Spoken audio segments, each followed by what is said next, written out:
Muito bem. Bom dia, boa tarde, boa noite para todos, mas vamos falar agora sobre Guerra Fria. Guerra Fria é o conflito que divide o mundo em duas partes, ou seja, torna um mundo bipolar. E acontece entre Estados Unidos e União Soviética logo após a Segunda Guerra Mundial, onde esses dois países, esses dois vitoriosos da Segunda Guerra Mundial, querem a hegemonia mundial. Traduzindo, eles querem um mundo só para eles. Eles querem a dominação do planeta, ideologicamente falando, para que eles possam dominar economicamente, para que possam dominar politicamente.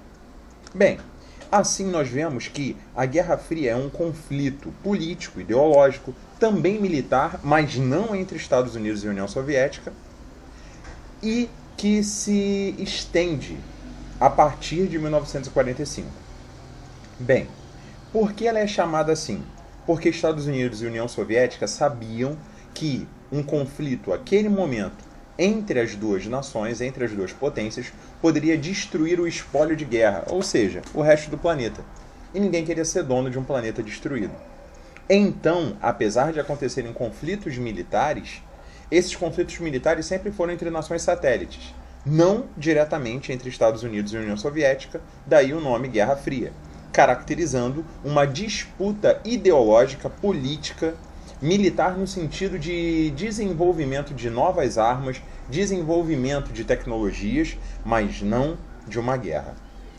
Bem, como nós estávamos falando, ao fim da Segunda Guerra Mundial, as coisas vão mudar bastante.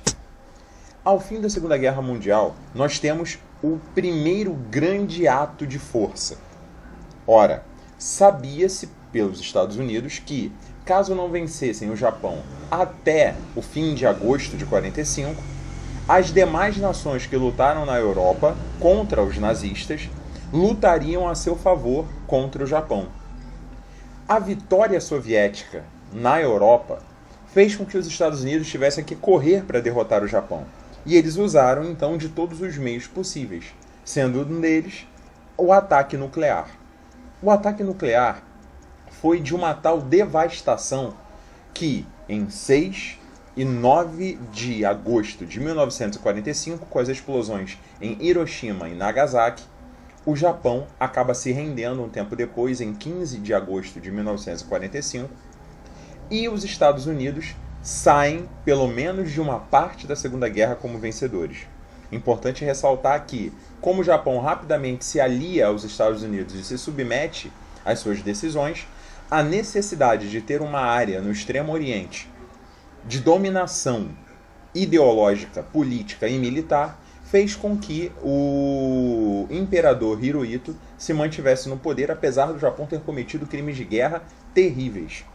Mas, como eles se vincularam e se submeteram rapidamente aos Estados Unidos, os Estados Unidos viram no Japão a oportunidade de manter uma área próxima à sua grande e nova inimiga União Soviética e no Extremo Oriente para manter o seu poder. Assim, nós temos a divisão do mundo entre os Estados Unidos capitalista, a União Soviética socialista, alguns chamam de comunista, mas é melhor chamá-los de socialista, e essa disputa pela hegemonia mundial marca o início da Guerra Fria. Bem, o que é o capitalismo nesse sentido, então? A valorização da riqueza material, dos bens de consumo, onde nós vamos ver os ideais individuais, a um consumismo desenfreado, uma ideia de que se você consome, você é uma pessoa bem-sucedida, você tem dinheiro para consumir, o conceito de que eles viviam uma verdadeira democracia, o que não era necessariamente uma verdade, pois era uma democracia apenas para aqueles que tinham condições de continuar comprando, e a ideia de que a livre concorrência seria a melhor forma de produção, quando na verdade as empresas acabam englobando umas às outras e fazendo com que nós vivamos uma espécie falsa de disputa pelo mercado, onde muitas empresas apenas parecem estar disputando o mercado porque são todas do mesmo conglomerado, do mesmo dono. No comunismo havia também uma falsa ilusão de um Estado em que o bem-estar social, e por favor não confundam com o welfare state, porque o welfare state, ou Estado de bem-estar social, é capitalista, mas a ideia de um bem-estar social no sentido de que todas as pessoas tinham tudo o que precisavam. Que lá havia igualdade. Não havia. Um reino de simplicidade, onde na verdade nós vemos que aqueles que tinham controle, que tinham poder, mandavam muito mais que os outros. E sim, a ideia de coletivismo, a terra ser propriedade pública, ou seja, ser do Estado e aí poder produzir para todos. A grande estatização, uma economia planificada, onde o Estado dizia onde, como, quando e quanto investir, tudo isso dava a ideia, também falsa, de que a União Soviética seria um paraíso comunista. As duas ideias, nenhuma das duas é real. Na verdade, o que acontece é isso. Um mundo bipolar, dividido em áreas de influência, onde nós vamos ver cada vez mais crescer os interesses políticos e militares. Na Conferência de Yalta, ainda em 1945, fica acordado que a União Soviética, a França, a Inglaterra e os Estados Unidos vão fazer uma divisão do território alemão assim que a guerra acabar. E também farão uma subdivisão da própria capital da Alemanha, Berlim, ficando cada uma das potências com uma parte. Aí nós vemos Churchill, mais à esquerda, ministro inglês, o presidente dos Estados Unidos, Roosevelt, e o ditador, o líder soviético, Stalin. Essa grande questão da Guerra Fria faz com que nós tenhamos algumas coisas importantes a deixar claro. Primeiro, é que há uma guerra de disputa tecnológica. Essa disputa tecnológica ficou bem clara com a corrida espacial. A última fronteira. Quem conseguiria chegar onde nenhum homem jamais havia chegado antes? Para isso, faziam uso de todo tipo de arma, como a espionagem. Os Estados Unidos com a CIA, a União Soviética com a KGB. Todos buscavam aliados, porque ninguém é forte sozinho. Isso gera conflitos regionalizados e também gera a difamação do seu adversário, pois só pode haver um herói se houver um vilão. Em 1945, nasce a Organização das Nações Unidas, em uma conferência em São Francisco, nos Estados Unidos. A ONU substitui a antiga Liga das Nações, que foi absolutamente inerte e incapaz de evitar os conflitos como a Segunda Guerra Mundial. Assim ela visava garantir a paz mundial, lutar por um mundo sem misérias, lutar por um mundo onde as pessoas fossem respeitadas de fato. A degradação humana da Segunda Guerra Mundial traumatizou o planeta de tal modo que se precisava pensar em algo para fazer com que as pessoas respeitassem umas às outras. E nisso surge a ONU.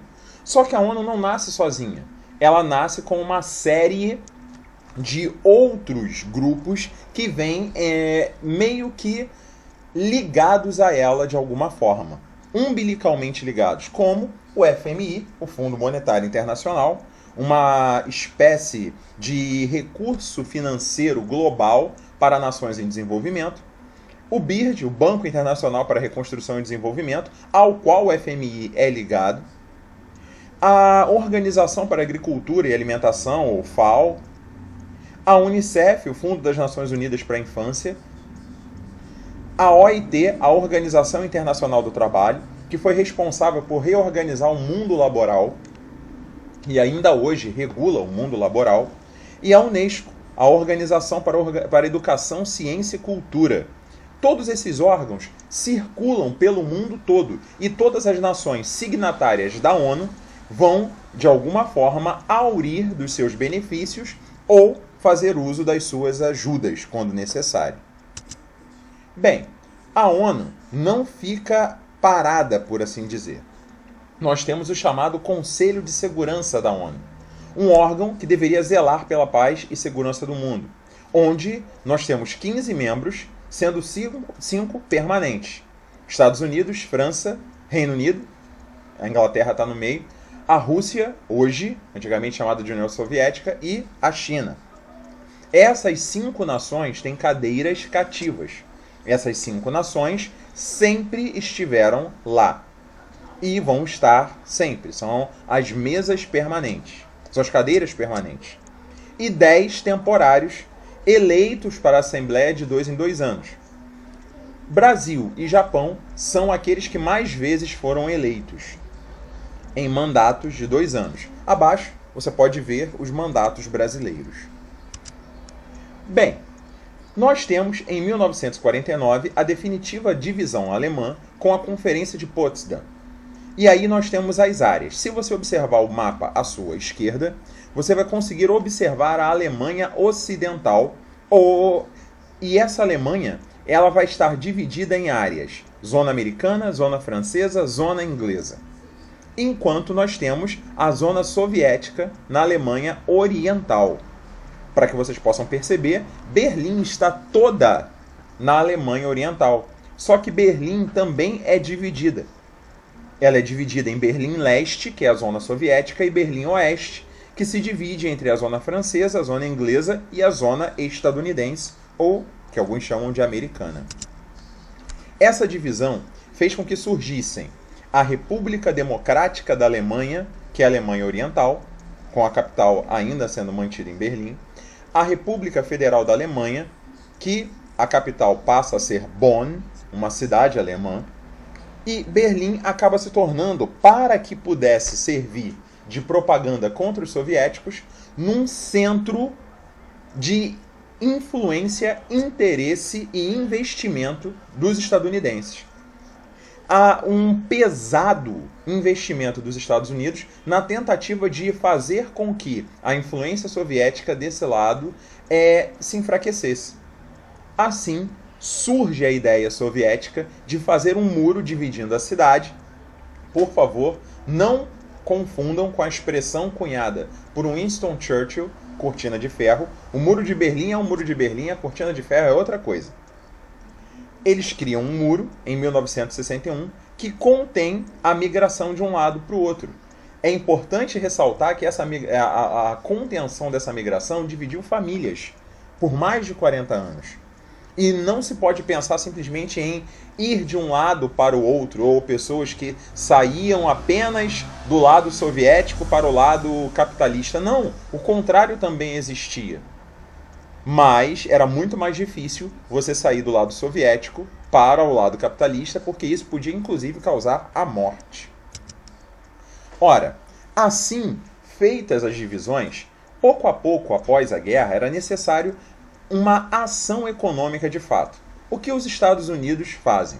Eles fazem planos de empréstimos, tornando o mundo seus devedores, ele se torna credor mundial, primeiro com a Europa, com o Plano Marshall, que é um plano de auxílio econômico para os países ocidentais, de modo a que esses países tivessem condições de se reconstruir e de estabelecer, eles sim, aquele estado de bem-estar social que eu falei anteriormente, que é capitalista.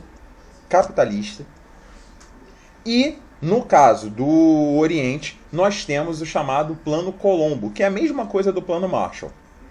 A União Soviética, então, contra-ataca, não financiando, não dando empréstimos, mas criando uma economia mútua, que é o Comecon, o Conselho para Assistência Econômica Mútua. Assim, todas as nações do bloco socialista se ajudavam. Elas não emprestavam dinheiro umas às outras, mas produziam em grupo para que todos fossem beneficiados. Assim, vamos ver também duas ações ideológicas. Primeiro, a doutrina Truman, onde os Estados Unidos diziam apoiar as chamadas nações que chamavam de livres. Livres eram as nações que eles podiam influenciar.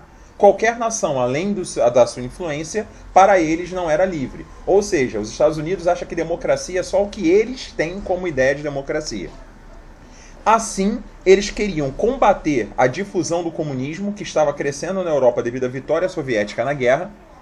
E, assim, eles desejavam fazer com que o comunismo fosse demonizado em qualquer lugar do planeta.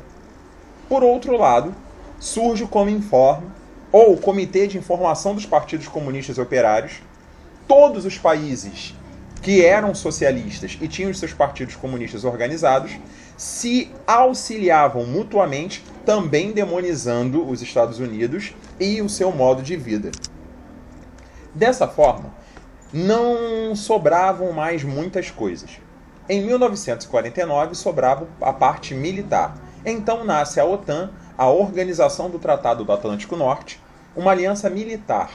A ideia era formar um bloco, como eu falei, ninguém é forte sozinho, um grande bloco de forças militares capazes de enfrentar a União Soviética. Esse bloco era formado por Estados Unidos, Canadá, Inglaterra, França, Bélgica, Holanda, Luxemburgo, Dinamarca, Noruega, Finlândia, Portugal, Itália, Grécia, Turquia e Alemanha Ocidental posteriormente. Já anos depois, em 1955, a União Soviética contra-ataca com o Pacto de Varsóvia, uma aliança militar também, composta pela União Soviética, Albânia, Alemanha Oriental, Bulgária, Hungria, Tchecoslováquia, Polônia, Romênia e, posteriormente, Cuba. Posteriormente, nós vamos ver outros grupos entrando nesse pacto.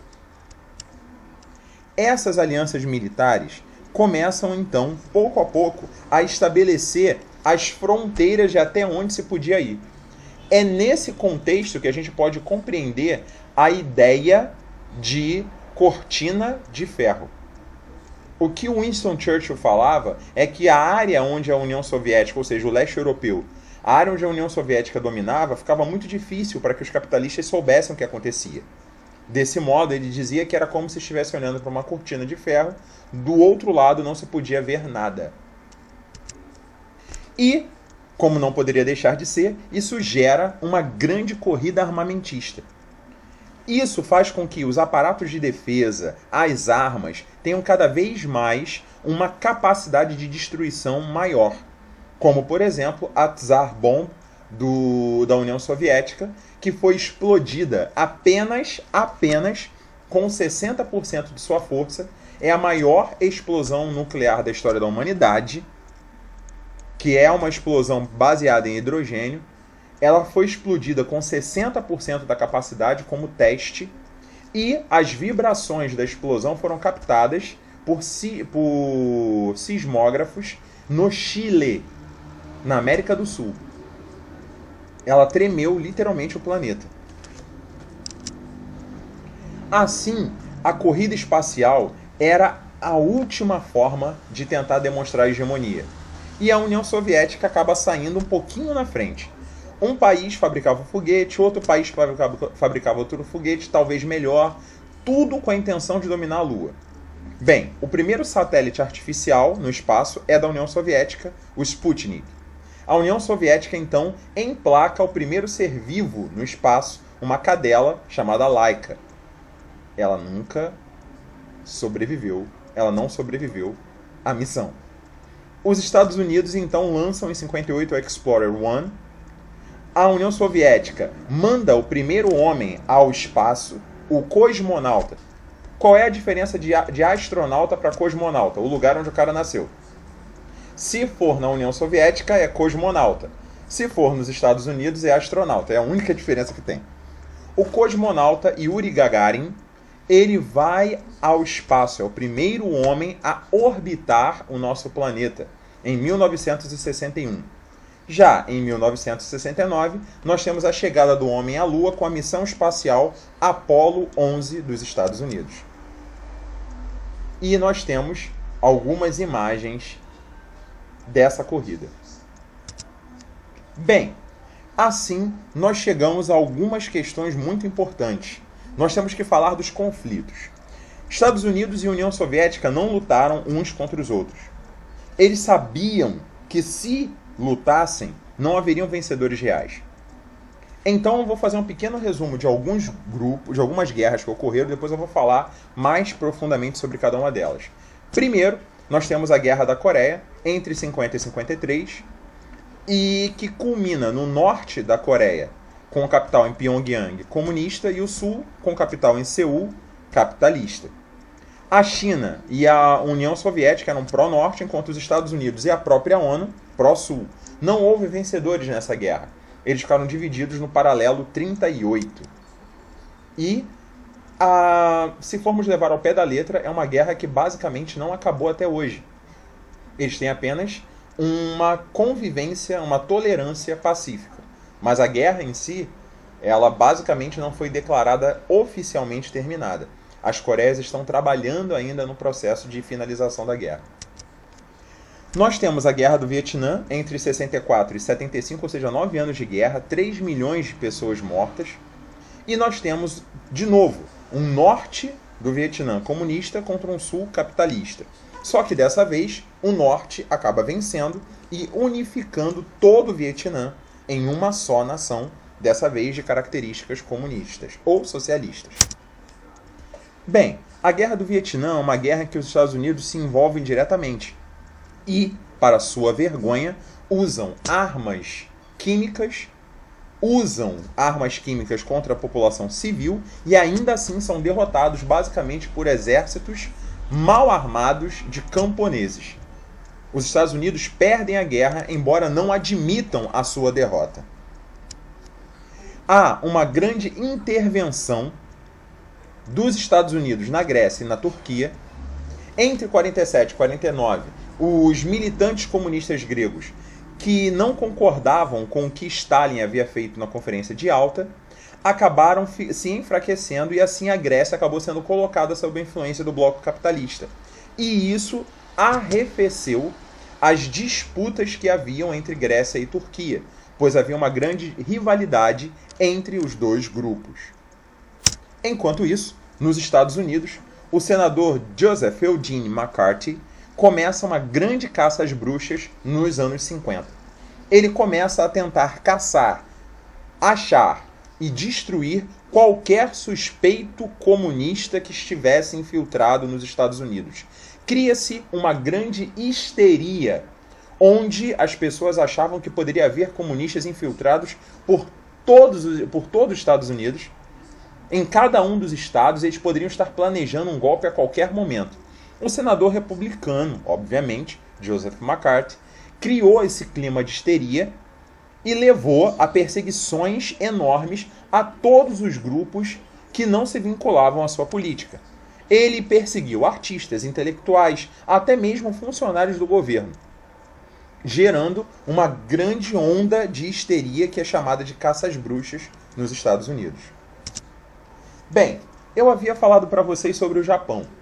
O Japão, que sofreu 2 explosões nucleares, acabou sendo também uma área de grande influência dos Estados Unidos. Ele recebe pesados investimentos e cria uma política onde a sua população é basicamente escrava. A população japonesa, apesar do Japão ter chegado a ser a segunda maior economia do mundo, 20 anos após a guerra, o custo disso foi a saúde mental da sua população, pois o Japão foi colocado em um tipo de regime de trabalho onde eles precisavam produzir por metas, gerando um grande estresse na população. A população precisava trabalhar para dar conta das metas estipuladas pelo governo, o que gerou um grande e grave problema. Muitos suicídios. O Japão até hoje é o local onde há a maior taxa de suicídios entre jovens de 16 a 18 anos do planeta. E é uma população absurdamente ligada e voltada ao trabalho, de modo que eles não conseguem se ligar uns aos outros. Japoneses compram bonecos, compram jogos e são incapazes de conversar uns com os outros, tanto que os seus velhos cometem crimes para poderem ser presos e assim terem com quem conviver na sua velhice, porque quando estão mais velhos são basicamente abandonados, já que não podem mais produzir. Nós temos outros exemplos, como a Revolução Cubana, liderada por Fidel Castro, Raul Castro e Ernesto Che Guevara. Bem, a Revolução Cubana ela tem raízes bem antigas, que partem da Guerra de Independência de Cuba contra a Espanha, em 1898, ao qual ela teve apoio dos Estados Unidos. Só que após a guerra, os Estados Unidos transformaram Cuba em uma espécie de nação satélite dos Estados Unidos, onde tudo aquilo que era proibido de ser feito nos Estados Unidos podia ser feito em Cuba. Ou seja, Cuba tinha cassinos, bebida, jogos, tudo aquilo que era proibido ser feito em qualquer parte dos Estados Unidos durante um bom tempo.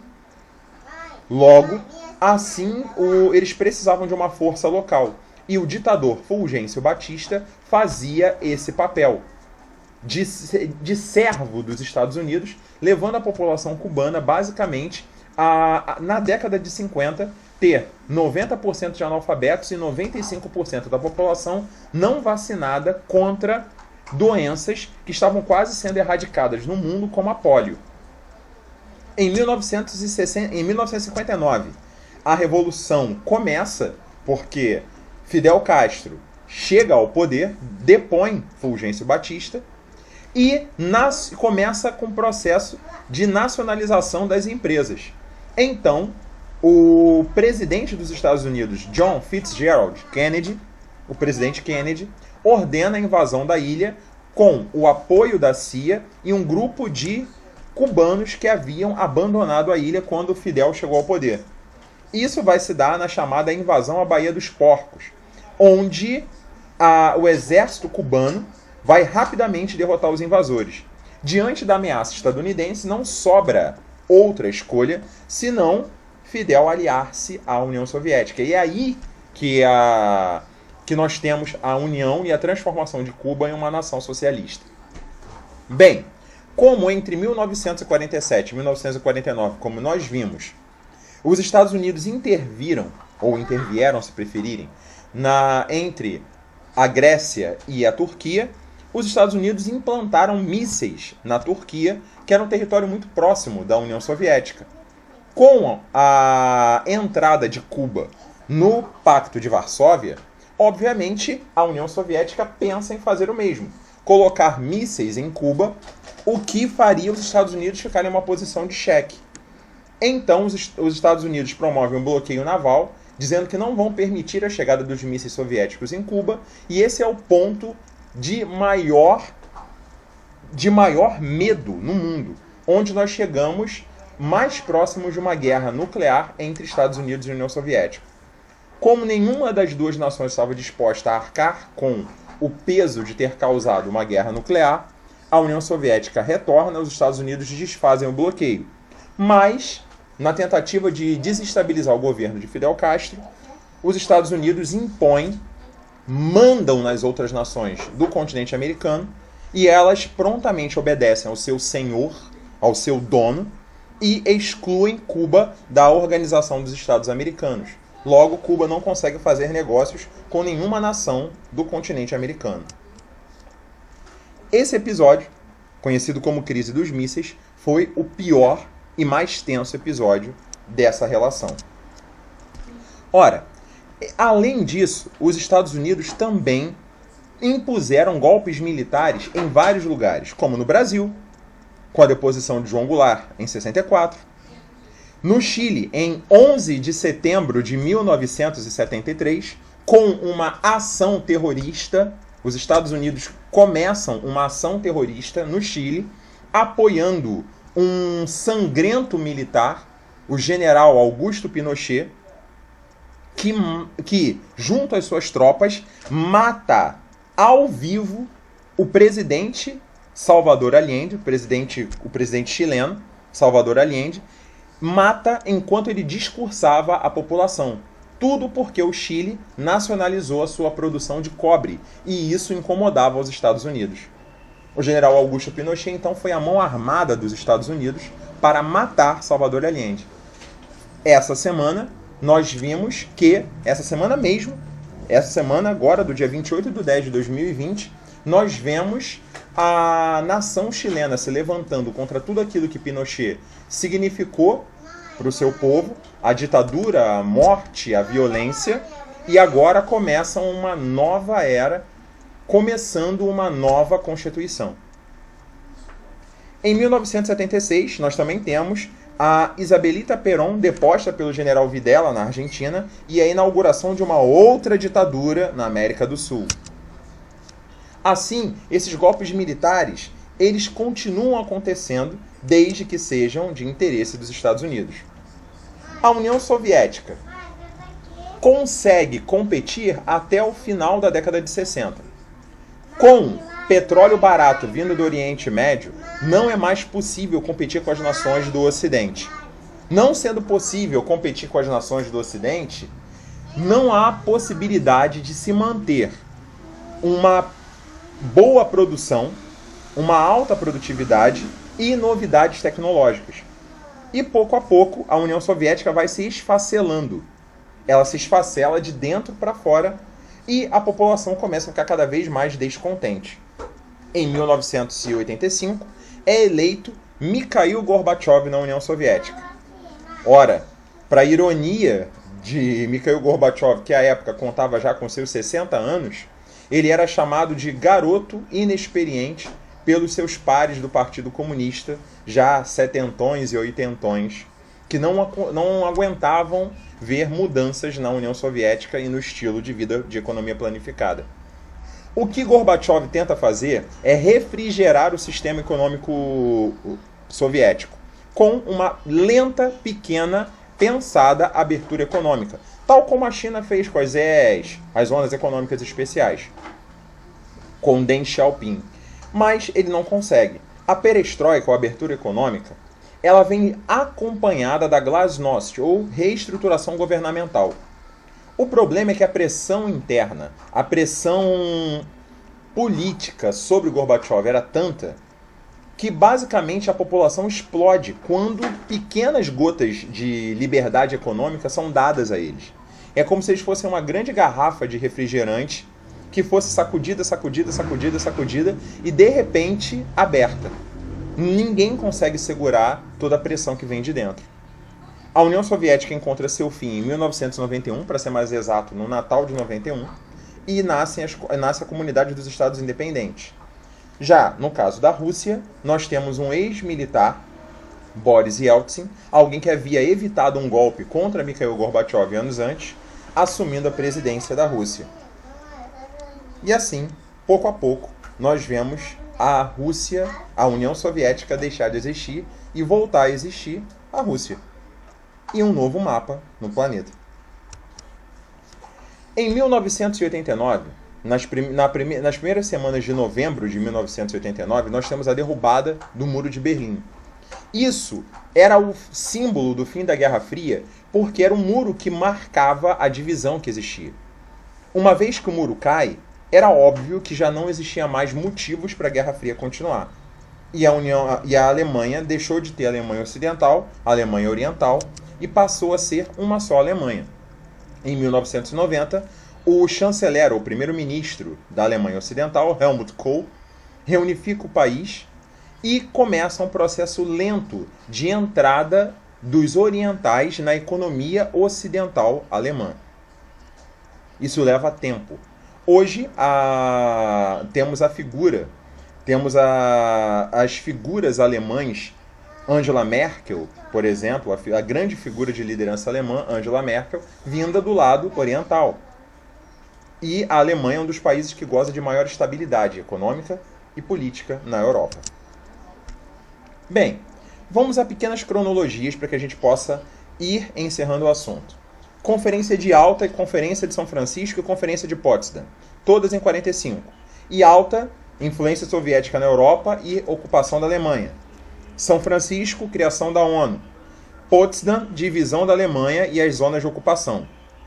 1948, criação da OEA, a Organização dos Estados Americanos, com o Acordo de Bogotá, ligando a OEA à ONU. OEA, a Organização dos Estados Americanos, rege os acordos políticos e econômicos.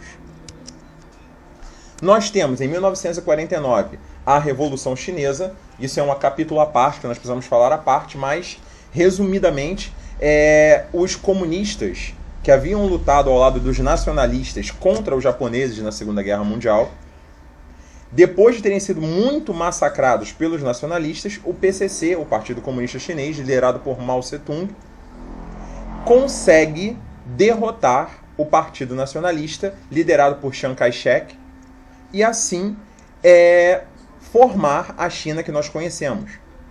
Os nacionalistas que acabam derrotados vão formar a Taiwan, ou a República Nacionalista da China, de economia capitalista. 1950 até 53, nós temos a Guerra da Coreia. Guerra da Coreia essa que conta com 3 anos de intensas batalhas. Basicamente, ela começa em 25 de junho de 1950 e vai até 27 de julho de 1953. Foi um conflito armado entre a Coreia do Norte e a Coreia do Sul, dentro desse contexto de Guerra Fria. A China intervém em favor dos norte-coreanos, enquanto os Estados Unidos dão apoio militar aos sul-coreanos. É importante lembrar que a Coreia era governada pelo Japão desde 1910. E em agosto de 45, quando os soviéticos declaram guerra contra os japoneses, há um acordo feito junto aos Estados Unidos e eles basicamente dividem a área no paralelo 38. E é essa disputa entre o sul capitalista e a área norte, que é comunista, que leva a essa questão entre eles. Muito bem. Dessa maneira, a Coreia acabou sendo dividida no paralelo 38 e isso fez com que nós tivéssemos 2 Coreias, cada uma com a sua capital e com seu próprio modo de vida até hoje. Em 1951, nós temos um pacto de segurança coletiva, o ANZUS, entre Estados Unidos, Austrália e Nova Zelândia. 1955, nós temos a Conferência dos Países Não Alinhados, ou não alinhamento. Eu não quero nem comunismo, nem socialismo. Em Bandung, Indonésia, que condena o imperialismo estadunidense, condena o neocolonialismo, e ali nasce oficialmente o termo Terceiro Mundo.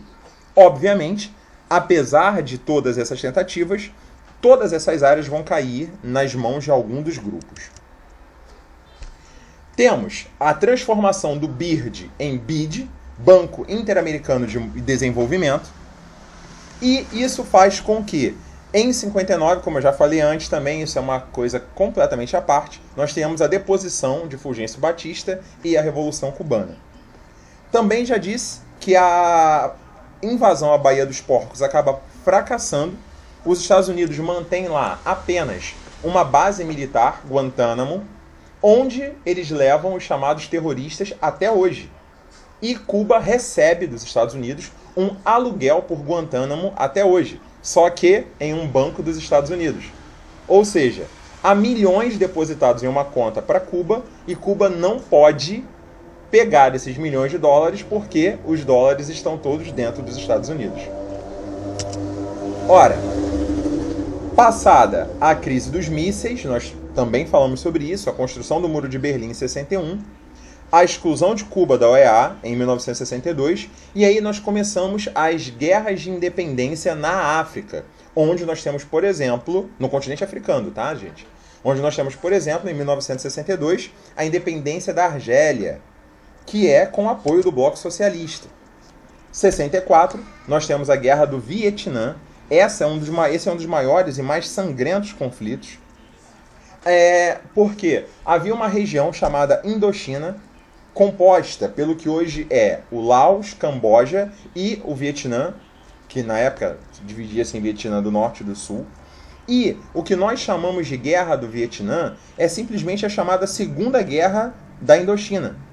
A Indochina primeiro se separa da Holanda, em um contexto de fim de Segunda Guerra Mundial também, e depois ela passa a ser vista como uma área para que pudessem impor, de alguma forma, os seus desejos, as suas influências. Bem, dessa forma, a guerra se estende de 1º de novembro de 1955 até 30 de abril de 75. Ela é travada entre os exércitos do Vietnã do Norte e do Vietnã do Sul. A União Soviética não se envolve diretamente na guerra, mas apoia o exército norte-vietnamita.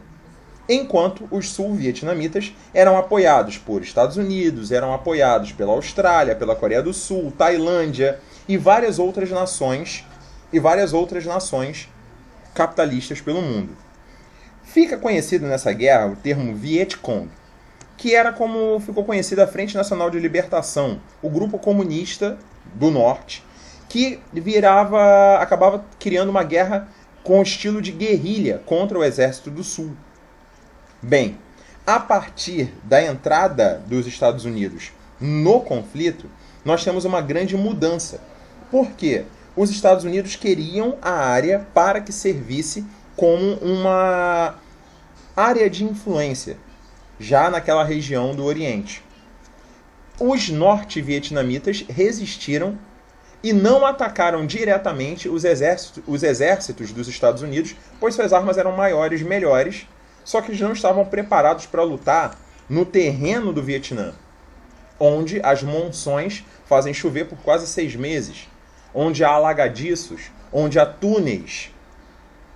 Os Estados Unidos entraram numa guerra que achavam que iam vencer rápido, acabaram se mantendo numa guerra que não deveriam ter nem se metido, levaram jovens à morte, ao vício em drogas, porque o exército dos Estados Unidos era mantido acordado com metanfetamina, e assim os soldados voltaram viciados da guerra, mentalmente afligidos também, e depois de várias mortes, vários jovens voltando mutilados e queriam depender do Estado para o resto da vida, porque não tinham mais condições de trabalho, sem uma declaração formal, os Estados Unidos vão para o Tratado de Paris em 73 e se retiram do Vietnã.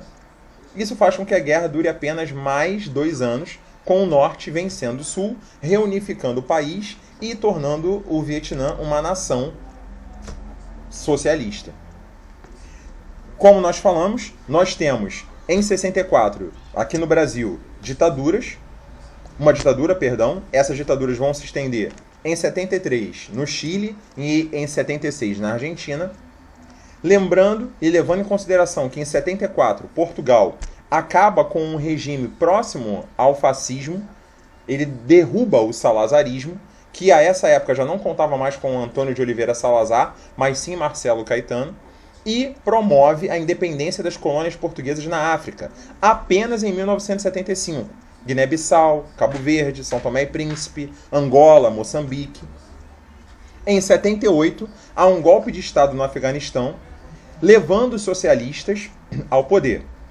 Os Estados Unidos, então, com o apoio da CIA, treinam um grupo, o qual eles vão se arrepender de treinar, chamado de talibãs, contra os soviéticos. Dentre esses talibãs estava um antissoviético, que nem afegão era, Osama Bin Laden, que tempos depois, também financiado pelos Estados Unidos, vai formar sua própria organização, a Al-Qaeda ou Al-Qaeda. No Irã, nós temos uma revolução islâmica, o Ayatollah Khomeini derruba o Shah Reza Pahlavi, que vivia uma vida nababesca, enquanto a população, basicamente, os pobres eram muito pobres. Embora o Irã fosse uma nação, dentre as nações do Oriente, bastante livre, bastante parecida com o mundo ocidental, e de repente vira uma nação governada por leis religiosas. Os Estados Unidos, então, para tentar diminuir a influência e retomar retomar a influência sobre a área, financiam um militar, um general iraquiano chamado Saddam Hussein, para conter o avanço dos xiitas, que são uma corrente muçulmana no Oriente Médio. Notaram que os Estados Unidos depois tiveram que lutar contra os próprios demônios, pois eles criaram os talibãs, eles criaram a Al-Qaeda, eles criaram Saddam Hussein.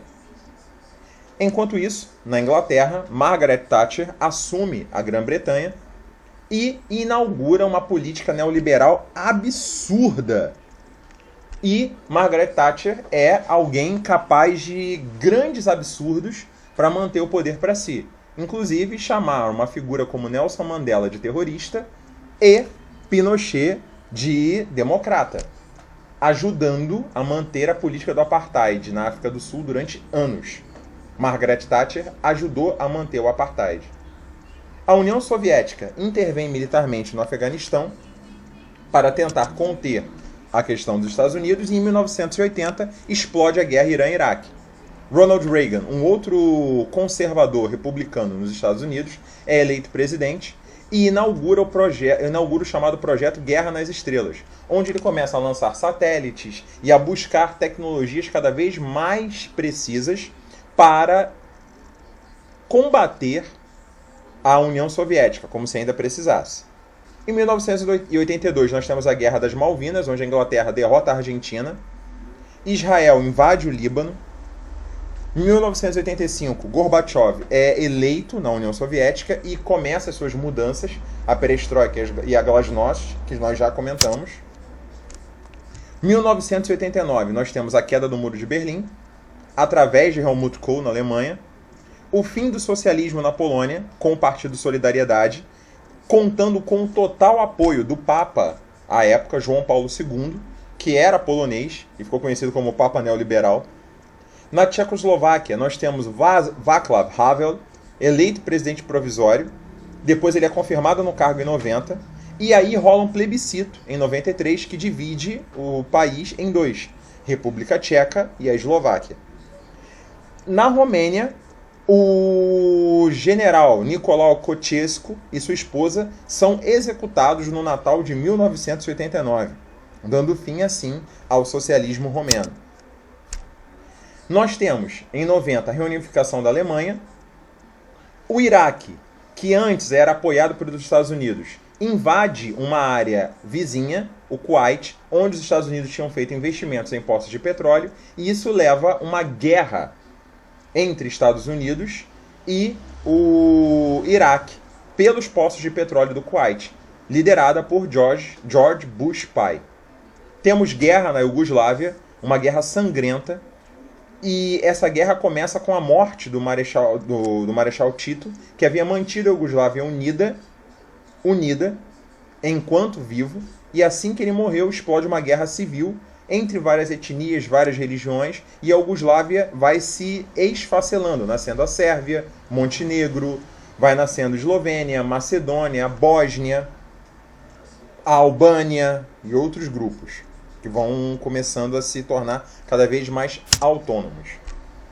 Em 91 é criado o Mercosul, e o Apartheid tem fim com a liderança de Nelson Mandela e do presidente Frederic de Klerk.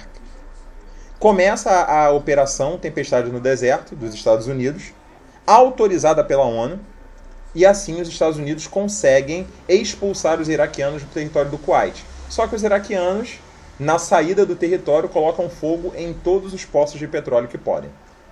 Em 1991, também no Natal, a União Soviética acaba e há a criação da Comunidade dos Estados Independentes, basicamente com exceção da Estônia, Letônia e Lituânia.